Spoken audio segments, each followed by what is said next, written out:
26 जनवरी 1992 भारत के इतिहास का वो ऐतिहासिक दिन जब जम्मू कश्मीर में आतंकवाद अपने घुटनों पर आ गया था।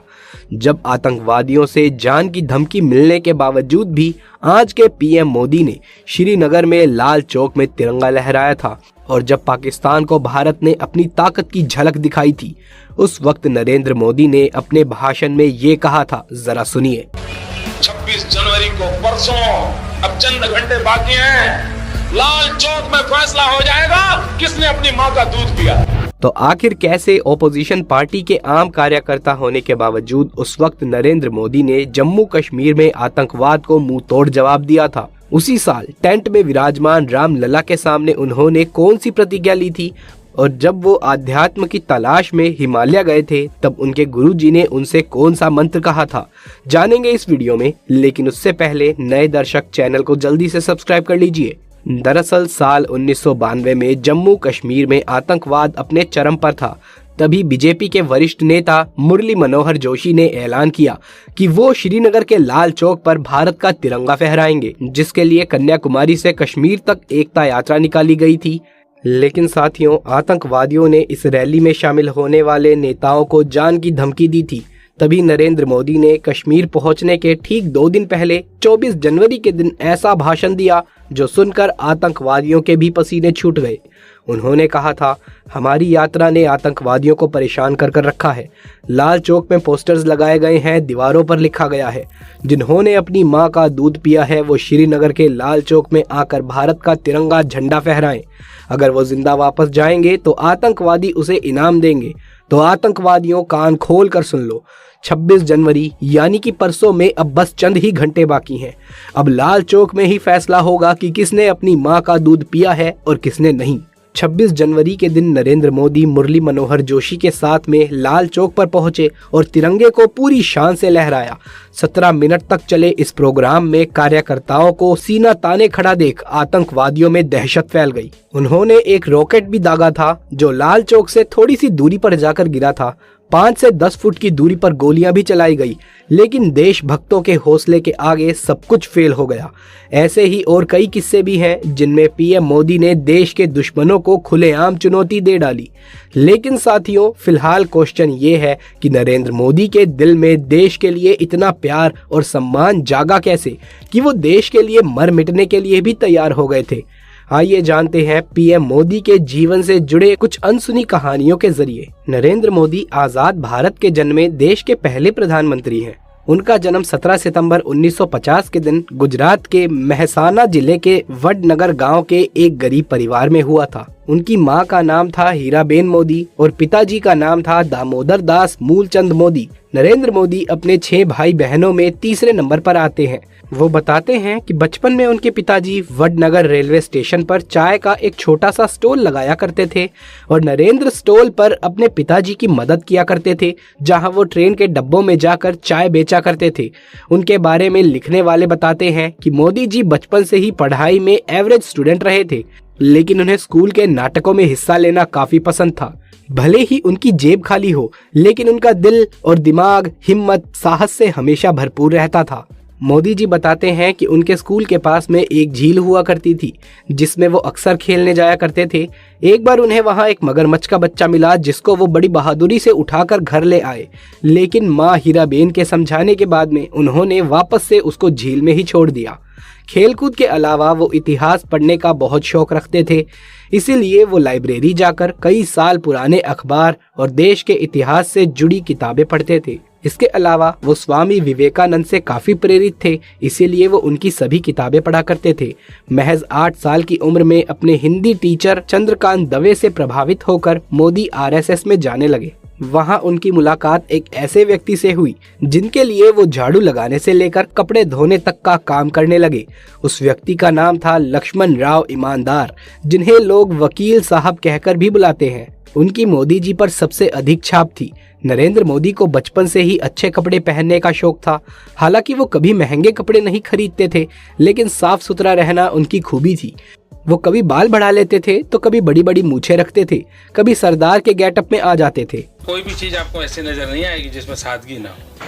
अच्छे तरीके से रहना, गंदे रहना, जूतों का पॉलिश नहीं किया है, कुर्ता ऐसा है, उसका मेरे आदत नहीं, मैं बचपन से आदत नहीं है। लेकिन मुझे नहीं लगता है कि मैंने कभी कोई महंगी चीज परचेज की है, कभी नहीं। मेरे शरीर पे कोई महंगी चीज नहीं होती है, लेकिन मैं साफ सुथरा, धोया हुआ, प्रेस किया हुआ पहनना। 12 वर्षीय नरेंद्र मोदी के दिल में देशभक्ति तब जाग उठी जब 1962 में भारत और चीन के बीच में भयंकर युद्ध छिड़ गया था, जिसमें भारत की हार ने 12 साल के नरेंद्र मोदी को झकझोर कर रख दिया था और उन्होंने देश की सेवा करने के लिए सेना में भर्ती होने की ठान ली।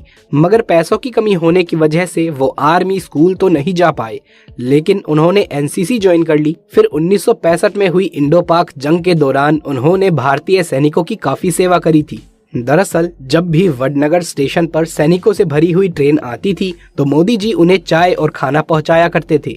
बचपन से ही स्वामी विवेकानंद को अपना प्रेरक मानने वाले नरेंद्र मोदी 1967 में अपना पारिवारिक जीवन त्याग कर स्वामी विवेकानंद की दीक्षा लेने दीक्षा मठ जा पहुंचे। लेकिन उन्हें वहां दीक्षा नहीं दी गई क्योंकि रामकृष्ण मिशन का सन्यासी बनने के लिए उनका ग्रेजुएट होना जरूरी था और वो नहीं थे। मगर दुखी होने के बजाय वो अध्यात्म की तलाश में हिमालय जा पहुंचे, जहां उनके साथ कुछ ऐसा हुआ जिसकी बदौलत ही आज मोदी प्रधानमंत्री है। कहा जाता है कि हिमालय की घाटियों में नरेंद्र मोदी को एक साधु मिले थे, जिनके शिष्य बनकर उन्होंने तपस्या करना शुरू किया। इसके साथ भगवा वस्त्र और कमंडल लेकर उन्होंने कई राज्यों में यात्रा करना शुरू किया। इसी बीच एक दिन उनके गुरुदेव ने उन्हें बुलाया और कहा कि बालक नरेंद्र मोदी, तुम कर क्या रहे हो। नरेंद्र कुछ समझ नहीं पाए। तभी गुरुजी बोले, तुम्हारे पास 2 रास्ते हैं। अगर तुम तपस्या करो और तपस्वी जीवन जियो तो तुम ऋषि बन जाओगे, लेकिन नियति ने तुम्हें दूसरी चीज के लिए चुना है, जिसके लिए तुम इस दुनिया को त्याग कर फिर सांसारिक जीवन में आ जाओ, जहां तुम राज ऋषि कहलाओगे। इसीलिए वो पहले केदारनाथ, फिर वहां से दिल्ली, राजस्थान और राजकोट से होते हुए वडनगर में वापस आए और कुछ दिन परिवार के साथ रहकर फिर अहमदाबाद आ गए। घर छोड़ने को लेकर उन्होंने एक इंटरव्यू में ये कहा था, जरा सुनिए। 17 साल की आयु में घर छोड़ दिया। स्कूली शिक्षा के बाद मैं निकल गया। वो तब से लेकर के आज तक मैं भटक रहा हूँ नई चीजें पाने के लिए। जहां उन्होंने चाय की कैंटीन में काम करने के साथ साथ आरएसएस को ज्वाइन किया और एक प्रचारक के रूप में काम करना शुरू किया। फिर 1975 में जब इंदिरा गांधी ने कई राजनीतिक कारणों की वजह से राज्य में आपातकाल लगा दिया था, उस वक्त भी मोदी जी सरदार के रूप में पुलिस से छुपकर सरकार की नीतियों का विरोध करते रहे। साल 1985 में नरेंद्र मोदी ने बीजेपी में आधिकारिक एंट्री ली और पार्टी के प्रचार प्रसार में जुट गए। लाल कृष्ण आडवाणी को मोदी जी का राजनीतिक गुरु माना जाता है। 90 के दशक में जब मोदी जी आडवाणी की सोमनाथ से अयोध्या यात्रा में बड़ी भूमिका निभाते हैं, उस वक्त अयोध्या में घटना होती है जिसके बारे में काफी कम लोग जानते हैं। बताया जाता है कि 1992 में नरेंद्र मोदी अपने 2-4 साथियों के साथ में नंगे पांव अयोध्या में रामलला के टेंट में पहुंचे, जहां प्रभु श्री राम को कड़ी तपस्या करते हुए देख वो काफी भावुक हो गए। उस वक्त उन्होंने भगवान राम की सौगंध खाते हुए प्रतिज्ञा ली थी कि मैं आपके दर्शन दोबारा तभी करूंगा जब आप भव्य मंदिर में विराजमान हो जाएंगे। इस बात को 32 साल हो गए हैं, लोग भूल गए हैं, लेकिन नरेंद्र मोदी नहीं भूले हैं। उनके नेतृत्व में रामलला को न्याय मिला और 22 जनवरी 2024 के ऐतिहासिक दिन पर उन्होंने नवनिर्मित राम जन्मभूमि राम मंदिर का उद्घाटन किया और उनकी प्रतिज्ञा पूरी हुई। पीएम मोदी गुजराती में कविता लिखने का शौक रखते हैं। उन्हें फोटोग्राफी का भी काफी शौक है। बहुत कम लोग जानते हैं कि पीएम मोदी अमेरिका से पब्लिक रिलेशन और इमेज मैनेजमेंट का 3 महीने का कोर्स कर चुके हैं। उनके 5 भाई हैं और 1 बहन है। नरेंद्र मोदी की पत्नी का नाम जशोदाबेन मोदी है। परिवार के कहने पर उन्होंने 17 साल की उम्र में जशोदाबेन से शादी की थी। कुछ लोगों का कहना है कि शादी होने के 3 साल बाद तक मोदी अपनी पत्नी के साथ ही रहे, लेकिन मोदी जी के बारे में लिखने वाले इस बात से इनकार करते हैं और कहते हैं कि वो दोनों कभी साथ नहीं रहे। दोस्तों, मोदी जी का मानना है कि एक शादीशुदा के मुकाबले अवैवाहिक व्यक्ति भ्रष्टाचार के खिलाफ ज्यादा जोरदार तरीके से लड़ भिड़ सकता है, क्योंकि उसे अपनी पत्नी, परिवार और बाल बच्चों की कोई भी चिंता नहीं रहेगी। खैर, 1992 में एकता यात्रा करने के बाद में पीएम मोदी गुजरात आ गए, जहां 1995 में बीजेपी ने पूर्ण बहुमत की सरकार बनाई।